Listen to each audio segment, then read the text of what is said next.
You already know the samurai. You didn't choose to know him. He arrived pre-installed.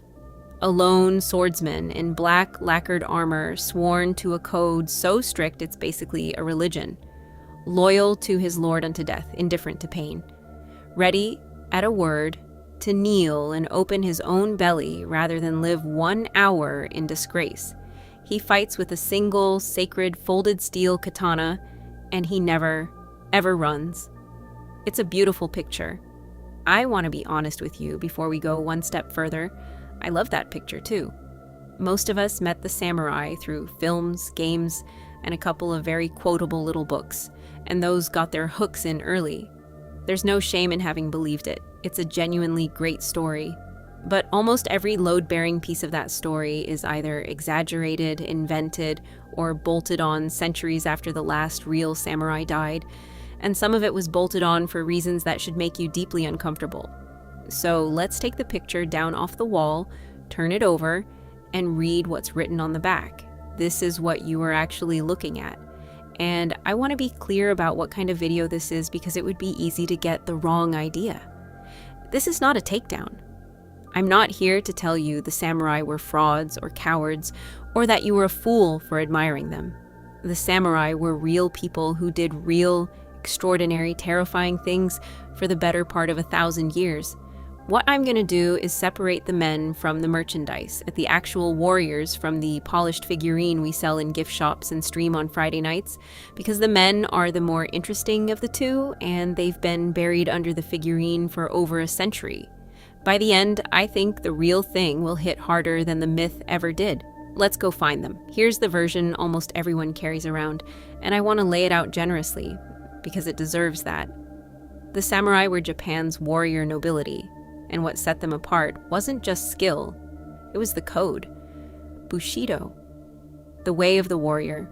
Loyalty, honor, courage, self-control, contempt for death. A samurai served one master with total devotion. He'd rather die than betray him, rather die than flee, rather die than surrender. His soul lived in his sword. And when he failed, he restored his honor through seppuku, the ritual suicide, calm and deliberate, blade to the stomach. And look, you can see exactly why this version won. It's coherent, it's moving. It gives you a whole philosophy of life wrapped in silk and steel. In a messy modern world, a class of people who supposedly lived and died by an unbreakable code is enormously appealing. That's not stupidity, that's good taste in stories. The problem isn't that the picture is attractive. The problem is the date on the back of it. Because here's the thesis I'm going to spend the next 20-odd minutes proving to you.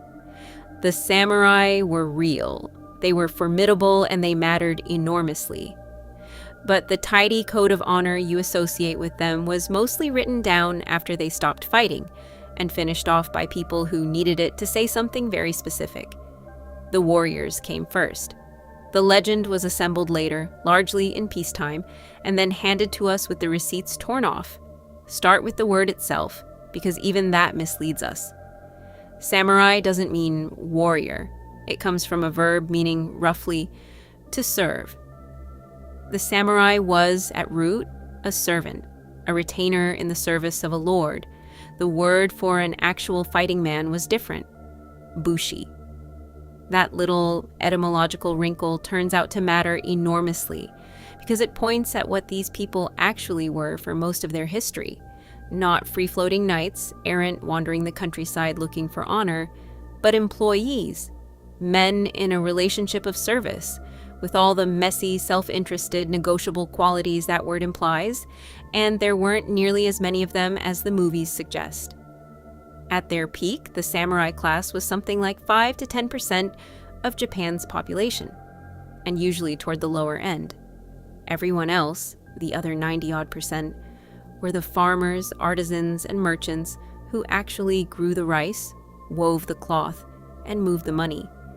Keep that number in your head, because it's going to come back and surprise you when we find out where some of the most famous samurai actually came from. So let's find the first crack. And it's a big one.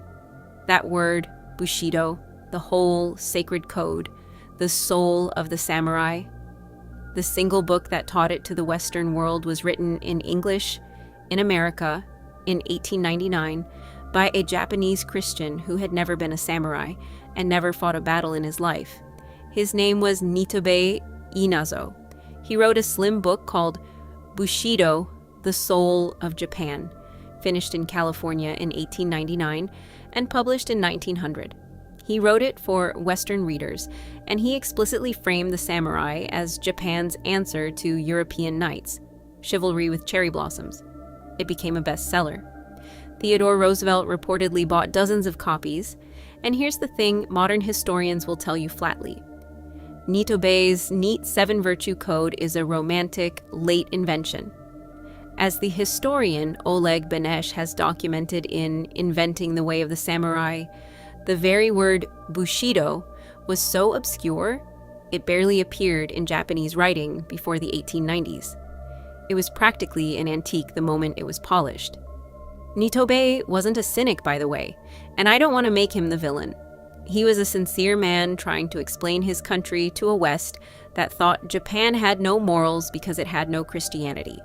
His answer was, we have bushido, and it's our chivalry.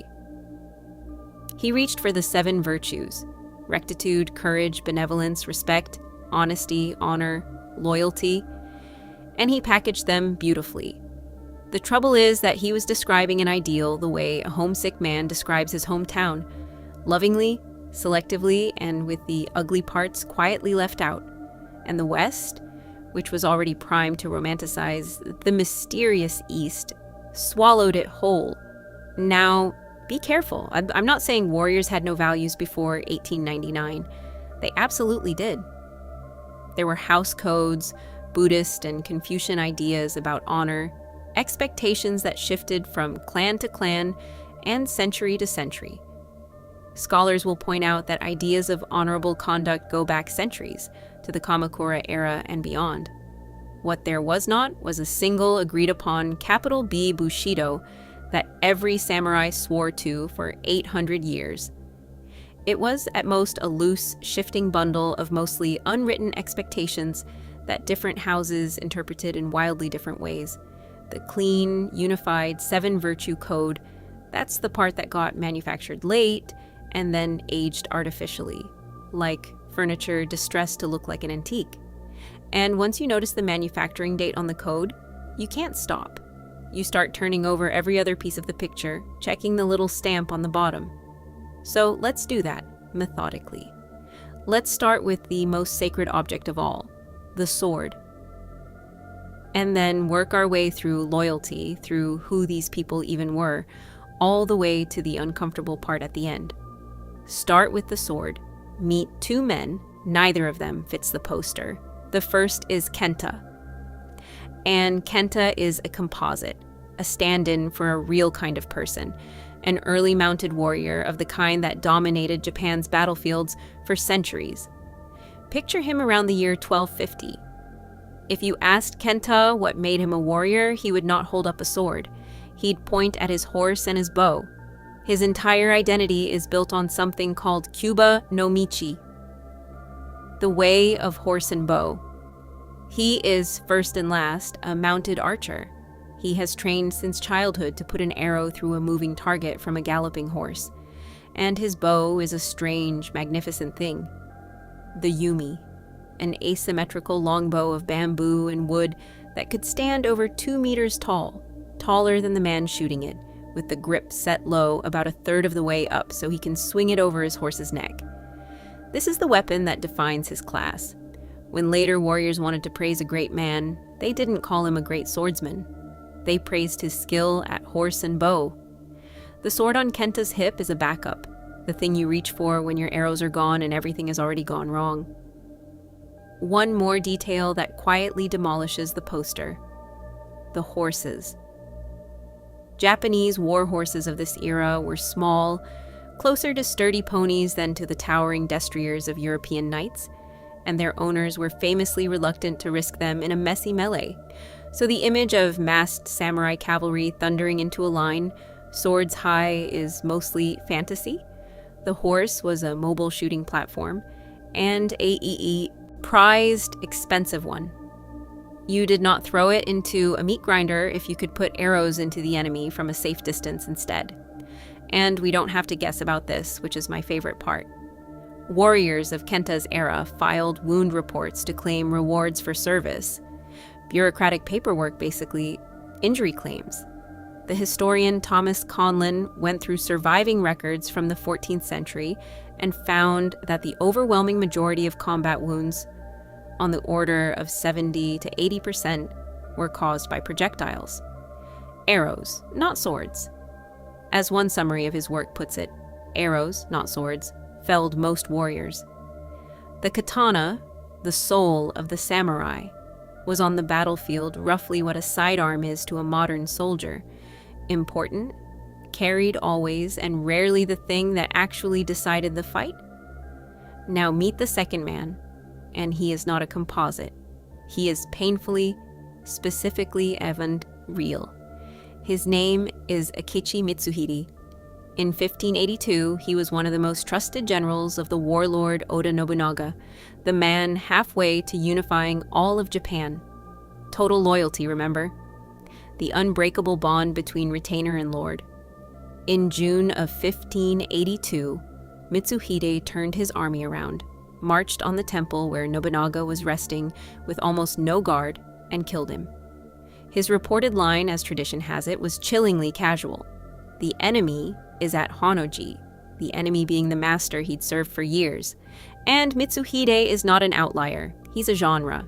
Take the Sanada, a warrior family who, when the Great War for Japan came in 1600, made a coldly rational decision. They split the family and sent one son to fight for one side and another son to fight for the other. Whoever won, the Sanada name survived. That's not the behavior of people bound by an unbreakable code of loyalty to one lord. That's a hedge fund diversifying its portfolio. And crucially, nobody at the time thought it was bizarre. It was strategy.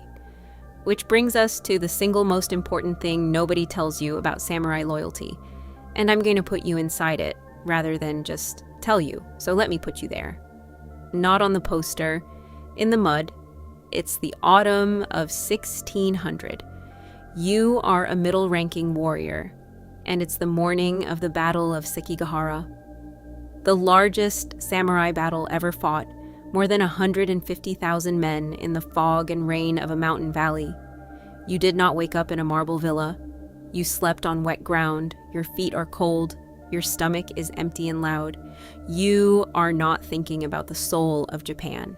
You are thinking about which side is going to win, because that decision is going to determine whether your children eat next year or whether your family loses everything. You look across the valley, you know, everyone knows then, that some of the great lords on your own side have already been talking to the enemy. There are whispered deals. Somebody is going to betray somebody before noon, and the entire question hanging over this field is not who is bravest. It's who flips and when. And then it happens.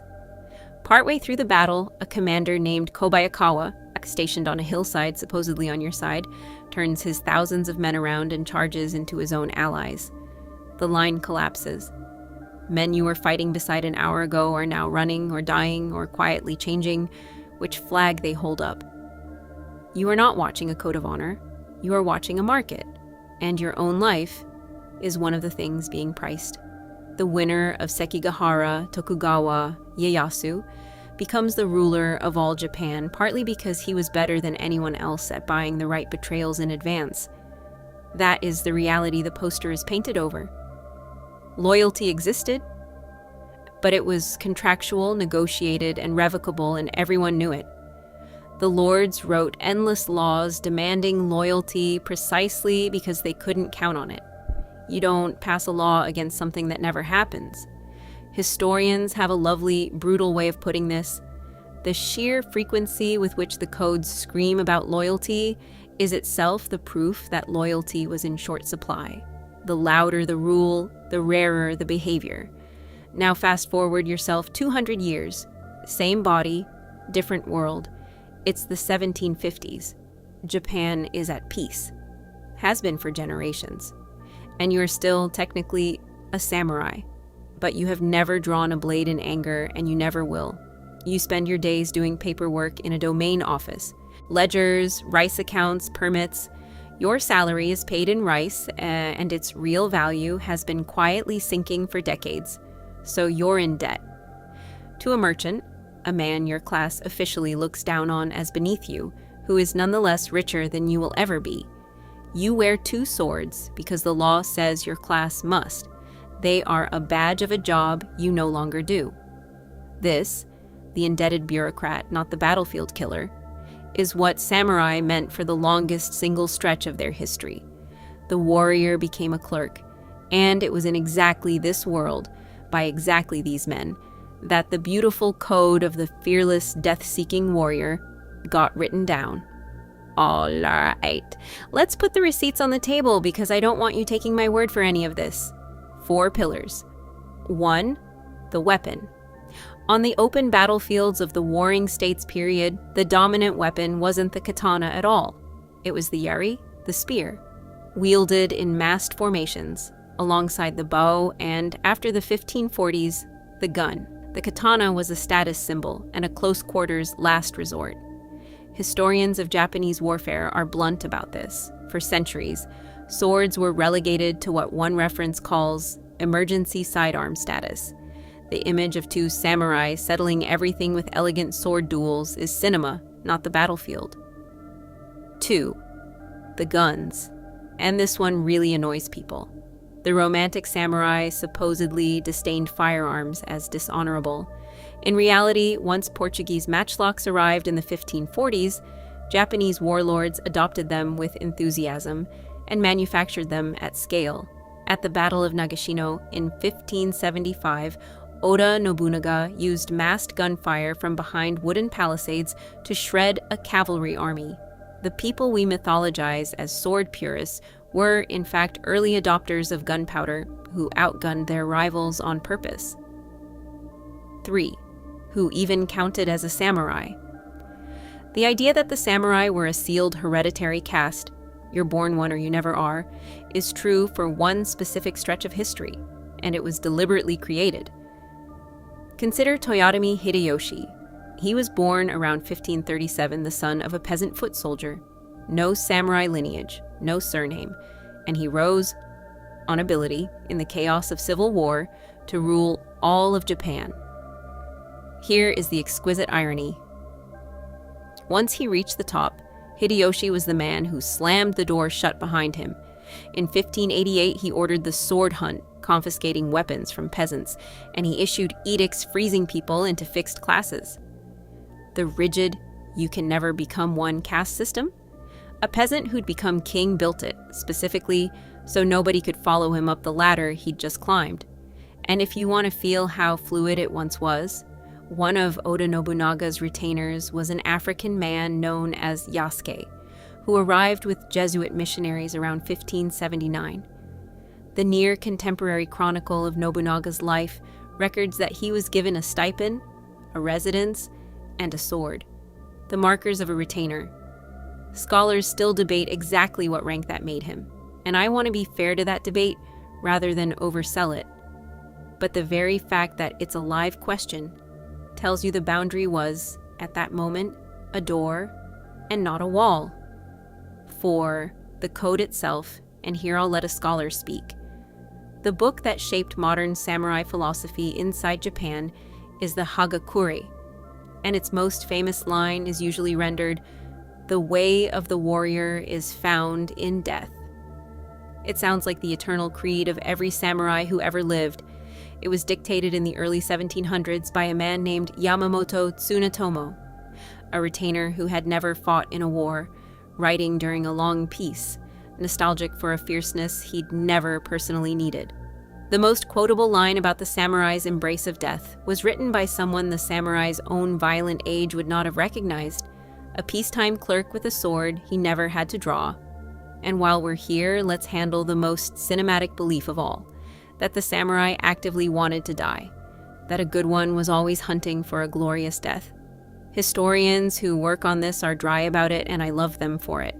No well-adjusted person, they point out, actually seeks death. That's not devotion, that's a disorder. What the sources actually describe is an attitude, Be prepared to die in your Lord's service if it serves his goals, not throw your life away for a beautiful gesture. The Hagakure's daily meditation on death was a mental discipline, a way of steadying yourself. And it got flattened later into a slogan about suicide. Even Sun Tzu, whom the samurai studied, told commanders to retreat from an unwinnable fight. The men who read him were not, on the whole, in a hurry to die. One more, because honesty cuts both ways, and this channel corrects the flattering myths as hard as the unflattering ones. The samurai were an armed ruling class with enormous power over everyone below them. And that power was sometimes abused in ways the poster never shows. There's a grim word in the period sources, tsujigiri, crossroads killing, referring to a samurai testing a new sword, or simply his skill on a random commoner. It was condemned, and it was not the everyday norm, but the fact that the word existed at all and appears in the records tells you the honor of the honorable warrior was not evenly distributed to the people underneath his blade. The real history has villains in it too. That's what makes it history, and not a brochure. Put all of that together and the pattern is undeniable. The romantic samurai isn't a lie, exactly. He's a portrait finished long after the sitter left the room, and touched up again and again by people who each needed him to mean something new. So who did the final touch-up? This is where it stops being a fun trivia correction and starts to matter. When Japan abolished the samurai class in the 1870s and modernized at breakneck speed, the old warriors became, almost overnight, a nostalgic memory. And a memory is useful. In the decades that followed, through Japan's wars against China and Russia, and then into the militarism of the 1930s and the Second World War, the state reached back, picked up this half-legendary code of absolute loyalty and glorified death, and pointed it at an entire population. The idea of the warrior who never surrenders, who dies before dishonor, was not an ancient constant handed down unbroken. It was sharpened in the modern era into a tool, and it helped send a generation of very real young men to die on the promise that this was simply who they had always been. That's the part that should give you pause, because the mechanism didn't retire in 1945. We still do this. We still take a messy, human, complicated past, sand it down into a clean code of how our ancestors lived, and then use that invented cleanliness to tell people who they're supposed to be now. Every culture has a samurai, some polished founding warrior, this is our true unbroken tradition, and it's almost always assembled later by people who need it to win an argument in their own present. So here's the question I actually want to leave you with, and I think reasonable people will genuinely disagree on it. If a code of honor was mostly written down after the fact, does that make it fake? Or is an ideal that people chose to believe in and tried to live up to real in every way that counts, no matter when it was written? Does it matter that bushido was assembled late if it made real people braver and kinder? Or does a beautiful story become dangerous the moment we forget somebody built it? I have my lean. I'm honestly not sure I'm right. Tell me in the comments, and be harder on each other's reasoning than on mine. Here's where I land, for whatever it's worth. The real samurai are more interesting than the poster, not less. A mounted archer trained from boyhood, a peasant's son who conquered a country and then bolted the gate, a foreign man handed a sword in a Kyoto that had never seen anyone like him, a clerk in a quiet century inventing, out of longing, the fiercest sentence anyone ever wrote about war. You don't need the myth to be moved by them. You just need the truth, which was always stranger and always better. The point of pulling a legend apart was never to leave you with less. It's to hand the real people back to you, the ones who actually lived in the mud and the fog and the negotiation, and were remarkable anyway. Take care of yourself. Go be suspicious of a beautiful story this week. I'll see you in the next one.